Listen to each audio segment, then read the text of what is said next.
तो आज का हमारा मोस्ट इम्पॉर्टेंट टॉपिक है बेलन। तो हमारे सामने एक इम्पॉर्टेंट क्वेश्चन लिखा हुआ है, चलिए हम इसे सॉल्व करते हैं बिना टाइम वेस्ट किए हुए। अगर ये सॉल्व समझाना आपको बहुत ही इजी लगा हो तो प्लीज मेरे चैनल को लाइक एंड सब्सक्राइब करना ना भूलें। तो चलिए हम शुरू करते हैं। क्वेश्चन में दिया गया है आधार की त्रिज्या 7 सेमी और ऊंचाई 20 सेमी वाले लंब वृत्तीय बेलन का कुल पृष्ठीय क्षेत्रफल तथा आयतन कितना होगा। तो सबसे पहले पूछ रहा है आधार की त्रिज्या। ये हमारा बेलन है, इसके आधार की त्रिज्या r बराबर क्या दिया हुआ है 7 सेमी और ऊंचाई 20 सेमी। बेलन की ऊंचाई h बराबर क्या दिया हुआ है 20 सेमी। पूछ क्या रहा है, बेलन का कुल पृष्ठीय क्षेत्रफल पूछ रहा है। क्या पूछ रहा है, पृष्ठीय क्षेत्रफल और आयतन कितना होगा। जिसने भी मेरी पिछली वीडियो देखी होगी तो उन्हें अच्छे से पता होगा कि बेलन का कुल पृष्ठीय क्षेत्रफल का फॉर्मूला क्या होता है और आयतन का फॉर्मूला क्या होता है। और जिसे भी ये पता है तो इस क्वेश्चन को सॉल्व कर सकता है अच्छे से, और जिसे नहीं पता है तो उसके लिए मैं हूं ना बताने के लिए। तो चलिए मैं शुरू करती हूँ, अपना क्वेश्चन स्टार्ट करती हूँ। तो सबसे पहले इस क्वेश्चन को सॉल्व करने के लिए हमें ये पता रहना चाहिए कि बेलन का कुल पृष्ठीय क्षेत्रफल का फॉर्मूला क्या होता है। तो बेलन का कुल पृष्ठीय क्षेत्रफल का फॉर्मूला होता है, ध्यान से देखिए, आप लोग को फॉर्मूला अच्छे से याद होने चाहिए। होता है 2 पाई r ब्रैकेट में h प्लस r। ठीक है, ये हमारा क्या किसका फॉर्मूला है, बेलन का कुल पृष्ठीय क्षेत्रफल है। ठीक है, ये फॉर्मूला आपको अच्छे से याद होने चाहिए, तभी आप एग्जाम में सॉल्व कर सकते हैं ना, अदरवाइज आप क्वेश्चन सॉल्व ही नहीं कर पाएंगे अगर आपको फॉर्मूला नहीं याद होगा। ठीक है, ये हमारा क्या है, बेलन का कुल पृष्ठीय क्षेत्रफल। ठीक, अब चलिए हम इसे सॉल्व करते हैं। तो हम कैसे सॉल्व करेंगे इसे, ध्यान से देखिए। ये 2 दिया हुआ है, 2 लिखेंगे। पाई की वैल्यू क्या होती है, पाई की वैल्यू होती है 22/7। ठीक, फिर गुणे r हमारा क्या दिया हुआ है, r हमारा 7 दिया हुआ है। फिर गुणे h हमारा कितना दिया हुआ है, अभी मैंने बताया h 20 दिया हुआ है, प्लस r कितना दिया है 7। ठीक, ये हमने रख दिया फॉर्मूले पे। अब इसे सॉल्व करते हैं।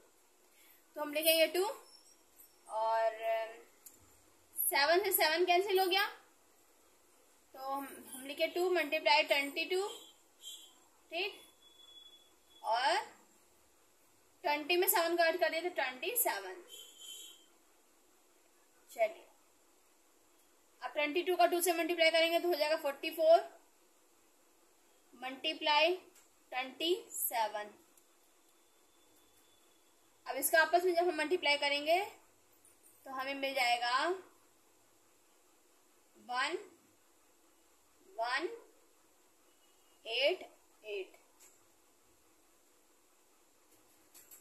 बिना हमने जोड़े गुणा घटाए फटाक से ये मल्टीप्लाई कर लिया है। अगर आपको भी 2 सेकेंड में मल्टीप्लाई सीखना है तो आप मेरी पिछली वीडियो जाके देख सकते हैं, इसमें मैंने 2 सेकेंड में ही मल्टीप्लाई करना सिखाया हुआ है। चलिए, तो हमारा आंसर क्या आ गया, 1188 सेंटीमीटर स्क्वायर। अब हम बात करते हैं आयतन कितना होगा। आयतन यानी दोनों सिरों का, मतलब दोनों की आधार और ऊंचाई। आयतन हमें अब आधार और ऊंचाई ज्ञात करना है, तो आयतन का फॉर्मूला क्या होता है, जल्दी से बताइए आयतन का फॉर्मूला क्या होता है। आयतन का फॉर्मूला होता है पाई r स्क्वायर h। ठीक, ये हमारा किसका फॉर्मूला है, आयतन का फॉर्मूला है। नोट कर लीजिए आप लोग अच्छे से आयतन का फॉर्मूला। ठीक, अब हम इस पे रखते हैं पाई की वैल्यू क्या होती है, कमेंट में बताइए, देखते हैं कितने लोग बता पाते हैं। पाई की वैल्यू 22/7। ठीक है, फिर मल्टीप्लाई r हमारा क्या दिया है 7 का स्क्वायर इंटू h हमारा क्या दिया है 20 दिया हुआ है। तो अब हम इसे सॉल्व करते हैं। तो हम क्या करेंगे, लिखेंगे 22/7 इंटू 49, 7 का स्क्वायर 49 होता है, इंटू 20, फिर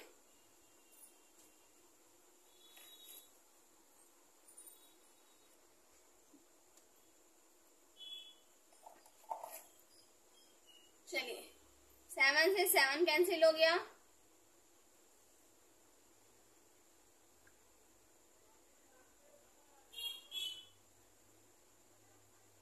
7 कैंसिल हो गया, बच गया हमारे पास क्या 22 का हम 7 से मल्टीप्लाई कर देंगे तो हमें मिल जाएगा 154 मल्टीप्लाई 20, इन दोनों का हम आपस में मल्टीप्लाई कर देंगे तो हमें मिल जाएगा 3080 सेंटीमीटर क्यूब, क्योंकि आयतन में पूछा है इसलिए सेंटीमीटर का क्यूब, और कुल पृष्ठीय क्षेत्रफल में पूछेगा तो आंसर हम देंगे स्क्वायर में। ठीक है, आई होप आप लोगों को ये क्वेश्चन समझ में आ गया होगा।